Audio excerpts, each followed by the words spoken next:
അപ്പോൾ കലാശക്കൊട്ടിൽ കൊല്ലം പറഞ്ഞു വരുന്ന സമയത്ത് മൂന്നാമത്തെ കാൻഡിഡേറ്റ് നമ്മുടെ കൃഷ്ണകുമാർ, കൊല്ലം ആര് പിടിക്കും എന്നുള്ളതാണ് ചോദ്യം. അപ്പോൾ പ്രധാനമന്ത്രി നരേന്ദ്രമോദി വരുന്നുണ്ട്. അദ്ദേഹം തരുന്നൊരു കോൺഫിഡൻസ് എന്ന് പറയുന്നത് 2 അക്കം കടക്കും, BJP ഉജ്ജ്വല വിജയം തേടും. ആ ഒരു ഊർജം, ആവേശം, കാര്യങ്ങൾ കലാശക്കൊട്ടിലേക്ക് കടക്കുമ്പോൾ സ്ഥാനാർത്ഥി എന്ന നിലയ്ക്ക് നമുക്കുണ്ടാകുന്ന നമ്മളിലൊരു ഭാരിച്ച ഉത്തരവാദിത്വം തരുന്നു, ഇയാളെ കൊണ്ട് ഇത് ചെയ്യാൻ കഴിയുന്നുള്ള വിശ്വാസം വരുന്നത് തന്നെ നമുക്കൊരു അസാമാന്യ ഊർജ്ജമാണ് തരുന്നത്.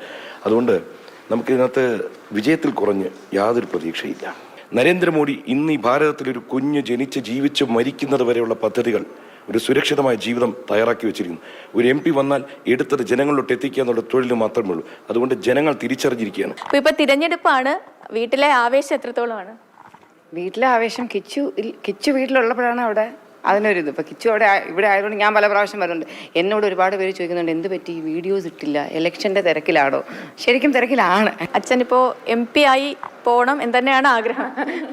MP ആയി ഇങ്ങോട്ടും പോകണ്ട, പക്ഷേ അല്ല, MP ഒക്കെ എന്ന് പറയുന്നത് വളരെ വലിയൊരു ഓണർ അല്ലേ. അപ്പം കഴിഞ്ഞ ഇലക്ഷൻ സമയത്തിൽ നിന്നും ഇപ്പോൾ നോക്കുമ്പോഴത്തേക്കും മച്ച് മോർ എക്സ്പീരിയൻസ്ഡ് ആയി അച്ഛൻ്റെ അച്ഛൻ്റെ ചിന്തകളിലാകട്ടെ എല്ലാത്തിലും ആ ഒരു എക്സ്പീരിയൻസ് നമുക്കും കാണാൻ കഴിയുന്നുണ്ട്. അപ്പം നല്ലൊരു വിജയം കിട്ടി, നല്ലൊരു സീസൺഡ് പൊളിറ്റീഷ്യൻ ആകാൻ കഴിയട്ടെ എന്ന് ഞാൻ ആഗ്രഹിക്കുന്നു.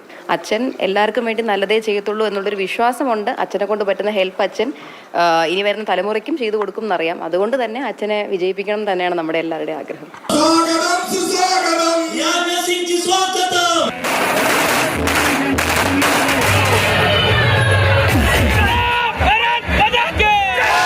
നിങ്ങൾക്ക് ഭാവി വേണമെന്നുണ്ടെങ്കിൽ ആത്മാഭിമാനമുള്ള കോൺഗ്രസുകാരെ ഇത്തവണ കൃഷ്ണകുമാറിന് വോട്ട് ചെയ്യൂ, നരേന്ദ്രമോദിയുടെ പാർട്ടിക്ക് വോട്ട് ചെയ്യൂ. BJP ക്യാമ്പിൽ ആവേശം ഒട്ടും കുറവില്ല. അതിനുദാഹരണമാണ് ഈ കാണുന്ന ജനസാഗരം.